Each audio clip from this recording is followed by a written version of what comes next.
"You're not coming to the party, Rachel. You just don't look good next to her." That was the message from my mom, sharp, simple, and soaked in shame. By her, she meant my brother's new girlfriend, the one they were all obsessed with, the one they wanted me to disappear for. They said she was elegant, polished, a better fit for photos. What they didn't know was that I signed her paycheck. For the past 2 years, I'd quietly paid their bills, electricity, water, even their Wi-Fi. I said nothing. I never asked for thanks. I thought I was doing the right thing. Until they uninvited me from my mother's birthday, because I didn't look the part. That was the day something shifted. I didn't raise my voice. I didn't argue. I just opened my banking app and ended everything. And 3 weeks later, while they cut cake and posed for photos, everything went dark. Literally. I hadn't been home in nearly 2 years. Not for Thanksgiving, not for Christmas, not even when my dad had surgery last spring. It wasn't out of bitterness. I just stopped reaching out. Somewhere along the way, the phone calls faded into silence, and no one on either end seemed to notice. I lived in Portland now, alone, 32 years old, running a growing digital media company that focused on women-led stories. It wasn't flashy, but we were profitable and quietly impactful. Some days we hosted panels with senators. Other days we helped interns learn how to build resumes. My family thought I worked in blogging or graphic stuff. They never really asked. Every time I brought up work at the dinner table, I'd get one of two reactions: glazed eyes or a quick change of subject. The only time my name got mentioned was if something went wrong: car trouble, tax confusion, Wi-Fi issues. Then suddenly I was useful. Growing up, I had been the backup plan. My brother Logan was the golden child, the track star, the scholarship winner, the one my mom introduced as our pride. And me? I was Rachel. She's fine. Quiet, but fine. There was always this unspoken rule in the house: don't overshadow Logan. So I never did. I sat at the edges of group photos. I clapped politely at his graduations. I even edited his job applications when he was struggling to get hired. I never brought it up. I didn't need recognition. Just fairness. Maybe a sliver of it. I remember once, 2 years ago, Mom called sounding panicked. Their utility bills had jumped unexpectedly, and with Dad on medical leave, things were tight. "Just until next month," she whispered. "If you could help, even a little." I didn't hesitate. I covered the power bill that month, then the water, then internet, and without ever being asked again, I just kept going. Every 1st of the month, the charges went out automatically. Quiet, invisible, like I had always been. And in those 2 years, not once did anyone say, "Thank you." Not once did they ask how I was doing. I convinced myself it didn't matter. I wasn't doing it for credit. I was doing it because I was the one who could. But when that text came, "You just don't look good next to her," it was as if every silent compromise I had ever made stood up inside me and screamed. They didn't just forget me. They erased me. It started with a phone call from my mom. She sounded upbeat, almost rehearsed. "Rachel, just wanted to touch base about the plans for your visit next month. Logan will be bringing someone very special this year." I smiled politely. "Great, I booked my flight already. I land 2 days early. Figured I could help you with the setup like I used to." There was a pause, a long one. And then came the shift, the kind you can hear before it lands. "Actually," she said slowly, "we were thinking maybe you'd skip this year. You know, give Logan and Ellie some space." I blinked, confused. Space from what? "I'm just visiting home. It's Mom's birthday." Her voice dropped to a murmur. "It's just, Ellie's very polished. She has a certain presence. And sometimes when you're in the same room, you two are very different energies. It can be distracting." "Distracting?" I repeated. "She just fits better, visually," my mom said. "Next to Logan, you know? They're a perfect match." I said nothing. The kind of nothing that fills a room. Then she added, almost like a disclaimer, "Don't take it the wrong way." I laughed not because it was funny, but because it was absurd. "You're uninviting me. From my own mother's birthday." "No, not uninviting," she insisted. "Just suggesting a different plan. Maybe we celebrate another time. Just us." It was then that I realized something wasn't just broken, it had been cracking for years. This was simply the moment it fell apart in my hands. I didn't shout. I didn't cry. I just hung up. And for a while, I sat there, phone still in hand, the screen black, my reflection staring back at me like a stranger. Ellie. That was her name. The woman I'd approved 3 months ago for a 6-month internship rotation on our company's editorial strategy team. A Harvard grad with a clean portfolio and an overly polite tone in emails. I'd seen her twice in the office, one handshake, one performance review. She didn't know I had a brother. And clearly, my family didn't know she worked for me. But they had made one thing clear. I wasn't photogenic enough to be in their frame. I breathed in, then reached for my laptop. I opened the banking dashboard, the one with the list of monthly auto payments, power, water, internet'll address to my parents' home. 3 clicks, no drama, just cancel, cancel, cancel. I didn't do it out of revenge. I did it because something in me, the part that used to try so hard to be enough, had finally gone still. And silence, for once, didn't feel like surrender. It felt like strength. The next morning, I woke up early. I didn't plan to, my body just didn't rest the same anymore. I made coffee like usual, but it tasted off. Or maybe it was just me. I sat at the counter and opened my laptop again, pulling up my transaction history. I hadn't really looked at it closely in months. The bills had been automated mechanical acts of love. I never labeled that way. Power bill. 138.27. Water. 42.16. Internet. 89.99. Every month, same rhythm. No thank you notes, no acknowledgements, just silence and expectation. I scrolled back month after month, like flipping through a neglected diary. 24 entries. The total 780.34. It wasn't just money, it was time, space, thought. The kind of quiet commitment no one ever asks for but everyone expects from the stable child. My chest tightened. Not with anger, at least, not the sharp kind. It was more like something heavy finally acknowledging its own weight. And for what? So my mom could text me days before her birthday and say I didn't look good enough, next to a girl whose LinkedIn I had personally reviewed? So I could continue pretending this was normal? I looked around my apartment, quiet, filled with small reminders of who I'd become. A plaque from an award ceremony, a framed quote from the first article we published, a Polaroid from a company retreat. Things they never asked about, never cared to know. They thought I was just doing okay, some side project with blogs. No one had ever Googled me, no one had ever visited. But Logan? He posted a photo of his smoothie bowl, and the family group chat erupted with applause. I wasn't bitter, not anymore, just done. They had built a shrine around image, around performative success, around looking good next to the right people. And for 2 years, I had quietly bankrolled it. That realization didn't make me cry. It made me smile. Not because I wanted revenge, but because for once, I wasn't the invisible one. I was the one holding the switch. And I had just turned off the lights. I closed my laptop and stood up slowly, letting the quiet settle again.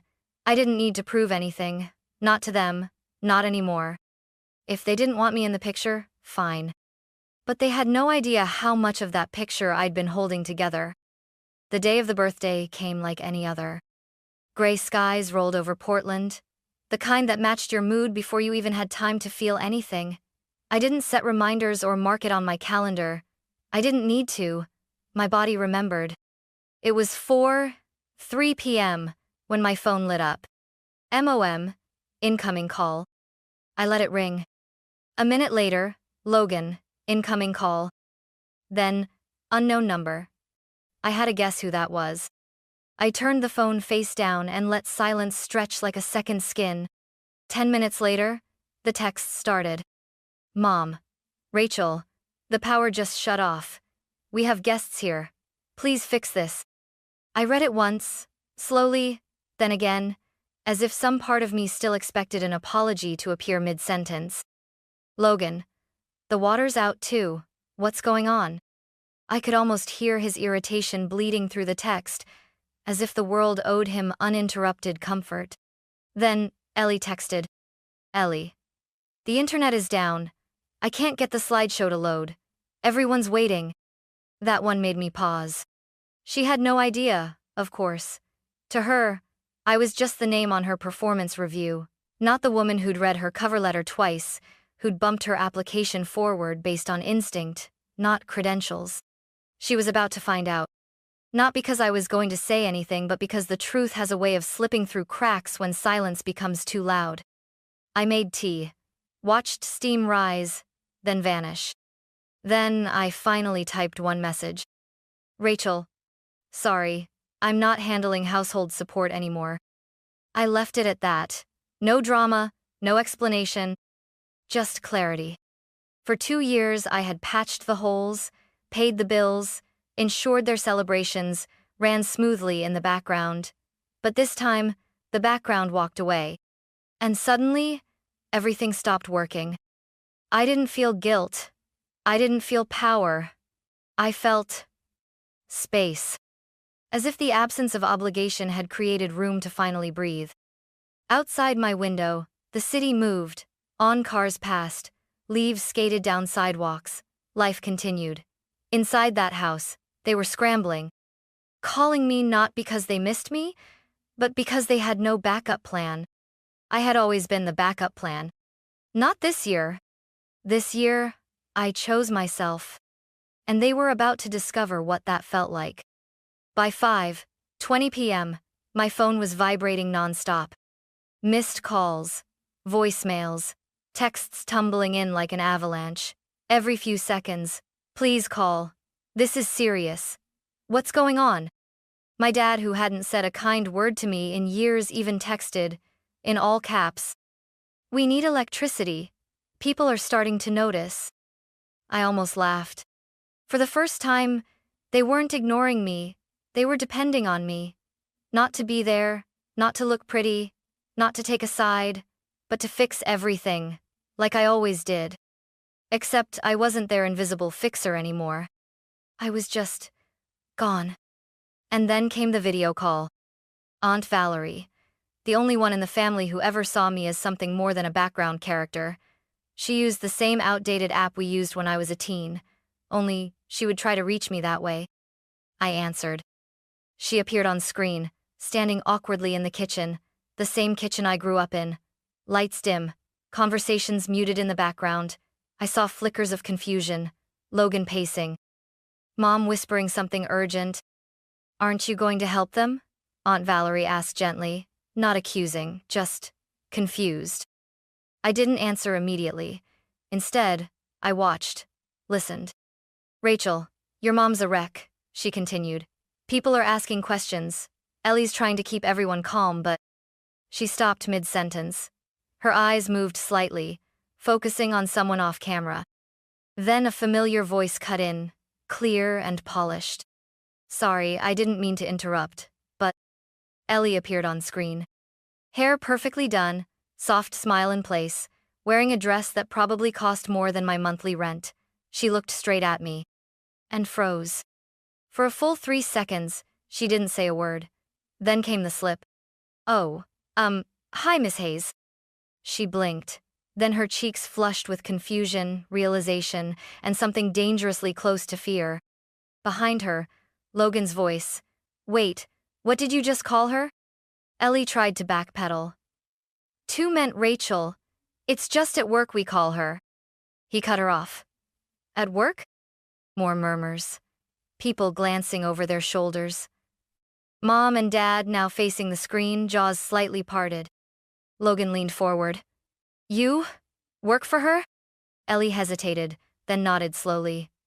She's one of the executive directors at Pacific Wo Media, my direct manager, actually. A pause. Not the kind of pause that invites explanation, but the kind that swallows oxygen from the room. You didn't know? Ellie asked, her voice now tiny. Dad stepped back. Mom stared at the screen like she'd seen a ghost. She's your boss? Logan said again, quieter now. You mean, the same Rachel they said shouldn't come because… He stopped himself. Too late. Everyone heard it. The silence on the screen turned into something else. Not shame, not respect. Recognition. My mom fumbled for words, but nothing came. My dad finally said, "That doesn't change what happened." Ellie looked like she wanted to disappear. I didn't know she was your sister, I swear." I gave a small nod. "It's okay. I didn't bring it up. I keep work and family separate." And I meant that. Until now. Logan looked stunned. His voice cracked slightly. "Why didn't you tell anyone?" I tilted my head. "Because no one ever asked." Another silence. A deeper one. Then Ellie turned toward the rest of the room. "If it helps," she said softly, "Ms. Hayes is one of the best people I've worked with. She's fair, respectful. She looked down. "I don't know why she wasn't invited today, but if I had known this was her family, I wouldn't have come." She walked off camera. I didn't move. I didn't smile. I didn't need to. Everyone else did the math. They uninvited their own daughter to impress a woman who reported directly to her. And now, they were left in the dark. Literally. And figuratively. I let the moment breathe. Let the weight of it rest on their shoulders the way their expectations had always rested on mine. Then I ended the call. Quietly. With dignity. Like someone who had finally taken her place in the frame, not by asking, but by being undeniable. I didn't check my phone that night. Not once. No curiosity, no, just to see. I lit a candle, made dinner, and put on music that had nothing to do with them. For once, silence didn't mean waiting, it meant peace. But the next morning, the notifications were stacked high like a tower ready to fall. 12 missed calls from Logan, 4 voicemails from Mom, a wall of texts from Dad, and 1 message from Ellie. "Rachel, I'm sorry. I didn't know who you were to them. I found out the hard way. I handed in my resignation this morning. You were never the problem. They were." I sat with that for a long time. It wasn't satisfaction I felt. It was something heavier. Confirmation, maybe. That I wasn't crazy.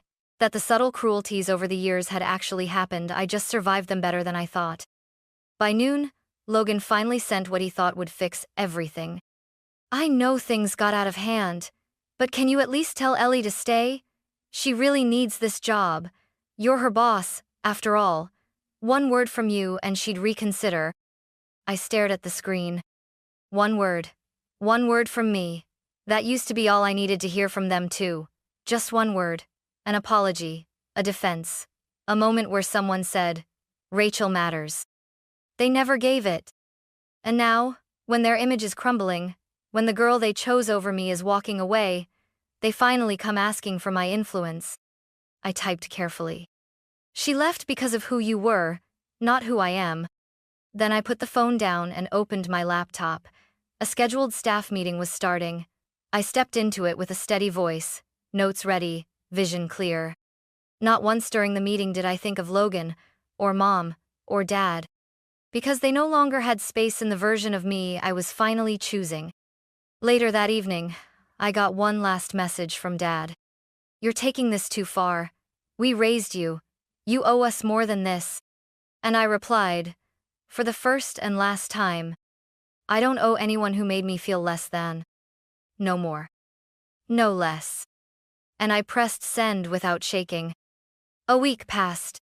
No more calls, no more frantic messages. Just a strange quiet, like the eye of a storm that had finally drifted on. Until one afternoon, as I pulled into my driveway, I saw them. My parents. standing on the porch with overnight bags in hand, like two people who decided they were ready to rewrite history without acknowledging who wrote it first. I didn't slam the door or keep them outside. I opened it, because I wanted to see what version of the story they would try to tell face to face. We sat in the living room. I offered tea, out of habit. They accepted, out of guilt. It was my mom who spoke first. "Rachel, we thought things through. Maybe we didn't handle it right. Maybe we owe you more than we admitted." I said nothing, just nodded for her to continue. My dad cleared his throat. "We're family, and family helps each other. We raised you. We made sacrifices too. All we're asking is a little support. Not forever, just maybe 2-0 a month." There it was, wrapped in soft words, but hollow at the center. They weren't here because they had changed. They were here because they were losing control. I smiled. Not cruelly, just with clarity. "What about Logan?" I asked. "Will he be contributing the same amount?" They exchanged a look. Mom replied gently. "Logan's between jobs, and with Ellie leaving, he's not in a great place." Of course not. He never was. But I always had to be. I looked at them, my voice level. "If Logan agrees to contribute 2-0 a month, I will too. No more, no less." They didn't speak. The silence grew heavy, so I added, "Or if you want me to cover the full amount, I'll need something in writing. A legal document that states the house will be mine, fully. No surprises." Dad's nostrils flared. "You're making us sign contracts now? We're your parents." I didn't flinch. "Exactly. And for 32 years, being your daughter has meant giving with no boundaries. I'm simply putting some in place." The room went still. They weren't used to this version of me, the one who no longer confused sacrifice with love. Eventually, my dad stood. His tone shifted. "If you care more about money than family, then maybe you're not part of this family at all." I stood too, calm, still. Then maybe I finally learned what that really means. I opened the door. This time, they walked out. And I didn't look back. It's been over a year since that last conversation. I haven't blocked their numbers. I haven't changed my address. I didn't make a dramatic exit from the family group chat. I simply stopped replying. And in that silence, I learned something powerful. Distance isn't always punishment. Sometimes, it's protection. They never followed up. No apologies, no acknowledgement, not even a happy birthday. Which is fine. I've stopped waiting for them to care in ways they never learned how. Instead, I've invested that energy into people who do show up. Friends who knock without asking. Colleagues who respect boundaries. My team, the one I built from scratch, who believe in what we're creating, and in me. There's a quote framed above my desk now. "You're not hard to love. You're just not meant to be loved by people who only know how to need." It took me years to understand that. For most of my life, I thought being good meant being useful. That maybe, if I gave enough, stayed quiet enough, made their lives easier, I'd finally be enough. Turns out, I was always enough. They just weren't capable of seeing me beyond what I could offer. So I stopped offering. Not out of spite, but out of clarity. Now, I pay my own bills. I take care of my space, my peace, my future, and I don't apologize for it. If you're reading this wondering if you're wrong for pulling back, if choosing peace over pleasing makes you selfish, let me say this clearly. You are allowed to walk away from the people who only love you when you're convenient. You are not difficult. You're just done. And that's a beautiful place to begin.